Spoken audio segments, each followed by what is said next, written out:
Welcome back and welcome to Pinocchio. We were on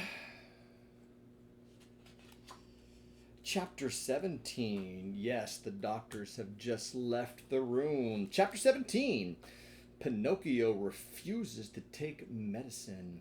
When the undertakers come, he drinks the medicine and feels better. Afterwards, he tells a lie and his nose grows longer and longer. Have you been waiting for this moment in the book with Pinocchio's growing nose? As soon as the three doctors had left the room, the fairy went to Pinocchio's bed and, touching him on the forehead, noticed that he was burning with fever. She took a glass of water, put a white powder into it, and, handing it to the marionette, said lovingly to him, "Drink this, and in a few days you'll be up and well." Pinocchio looked at the glass, made a wry face, and asked in a whining voice, "Is it sweet or bitter?" "It's bitter, but it's good for you." "If it's bitter, I don't want it." "Drink it." "I don't like anything bitter." "Drink it, and I'll give you a lump of sugar to take the bitter taste from your mouth." "Where's the sugar?" "Here it is," said the fairy, taking a lump from a golden sugar bowl. "I want the sugar first, then I'll drink the bitter water." "Do you promise?" "Yes." The fairy gave him the sugar, and Pinocchio, after chewing it and swallowing it in a twinkling, said, smacking his lips, "If only sugar were medicine, I should take it every day. Now keep your promise and drink these few drops. They'll be good for you." Pinocchio took the glass in both hands and stuck his nose into it. He lifted it to his mouth and once more stuck his nose into it. "It's too bitter. I can't drink it." "How do you know when you haven't even tasted it?" "I can imagine it. I smell it. I want another lump of sugar. Then I'll drink it." The fairy, with all the patience of a good mother, gave him more sugar and again handed him the glass. "I can't drink it like that," the marionette said, making more wry faces. I have to show you the picture here.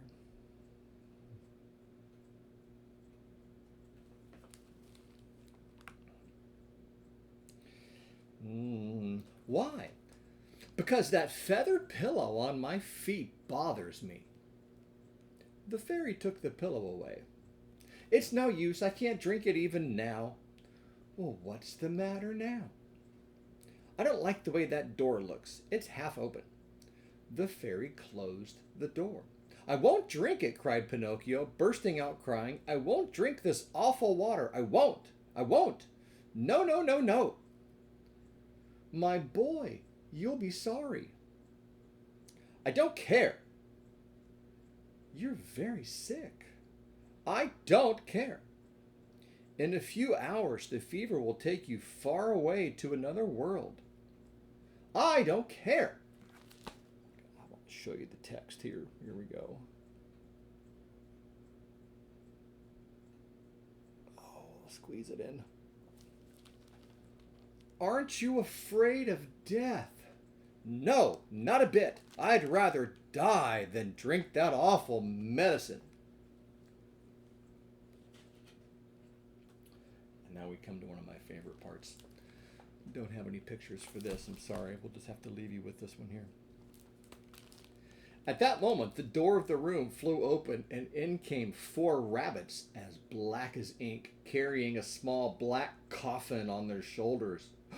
"What do you want from me?" asked Pinocchio. "We have come for you," said the largest rabbit. "For me? But I'm not dead yet." "No, not dead yet. But you will be in a few moments, since you have refused to take the medicine which would have made you well." "Oh, fairy, my fairy," the marionette cried out. "Give me that glass, quick, please. I don't want to die. No, no, not yet, not yet." And holding the glass with his two hands, he swallowed the medicine at one gulp. "Well," said the four rabbits, "this time we've made the trip for nothing." And turning on their heels, they marched solemnly out of the room, carrying their little black coffin and muttering and grumbling between their teeth. I love it. In a twinkling, Pinocchio felt fine. With one leap, he was out of bed. The fairy, seeing him run and jump around the room, happy as a bird on a wing, said to him, "My medicine was good for you after all, wasn't it?" "Good indeed. It's given me new life." "Why then did I have to beg you so hard to make you drink it?" "I'm a boy, you see, and all boys hate medicine more than they do sickness." Hate medicine more than the sickness. What a shame. Boys ought to know, after all, that medicine, taken in time, can save them from much pain and even from death. This is true. Next time I won't have to be begged so hard. I'll remember those black rabbits with the black coffin, and I'll take the glass and poof, down it will go. Come here now and tell me how it came about that you found yourself in the hands of the assassins. It happened that Fire Eater gave me 5 gold pieces to give to my father, but on the way I met a fox and a cat who asked me, "Do you want the 5 pieces to become 2,000? And I said, "Yes." And they said, "Come with us to the Field of Wonders." And I said, "Let's go." Then they said, "Let us stop at the Inn of the Red Lobster for dinner, and after midnight we'll set out again." We ate and went to sleep. When I awoke, they were gone, and I started out in the darkness all alone. On the road I met 2 assassins dressed in black coal sacks who said to me, "Your money or your life."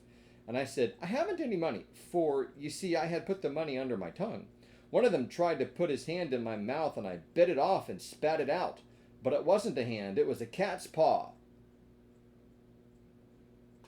And they ran after me, and I ran and ran, till at last they caught me and tied my neck with a rope and hanged me to a tree, saying, "Tomorrow we'll come back for you, and you'll be dead and your mouth will be open, and then we'll take the gold pieces that you've hidden under your tongue." "Where are the gold pieces now?" the fairy asked. "I lost them," answered Pinocchio.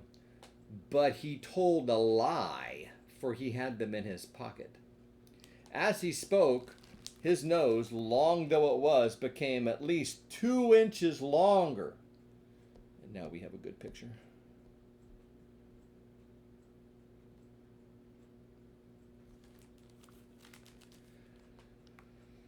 "Where did you lose them?" "In the wood nearby." At this second lie, his nose grew a few more inches. "If you lost them in the nearby woods," said the fairy, "we'll look for them and find them, for everything that is lost there is always found." "Ah, now I remember," replied the marionette, becoming more confused. "I did not lose the gold pieces." Oh my. We'll have to pause for the clock. Let's see how good you are at counting. Can you count? 1, 2,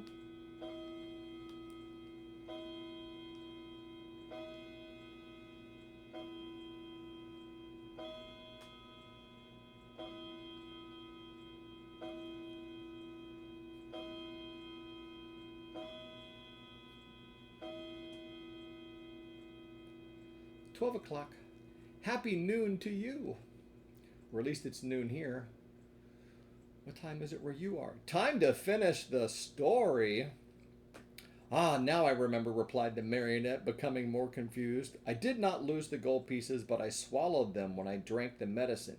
See, when you lie, you confuse even yourself. At this third lie, the nose became longer than ever, so long that he could not even turn around. If he turned to the right, he knocked it against the bed or into the window panes. If he turned to the left, he struck the walls or the floor. If he raised it a bit, he almost put the fairy's eyes out. The fairy sat looking at him and laughing. "Why do you laugh?" the marionette asked her, worried now at the sight of his growing nose.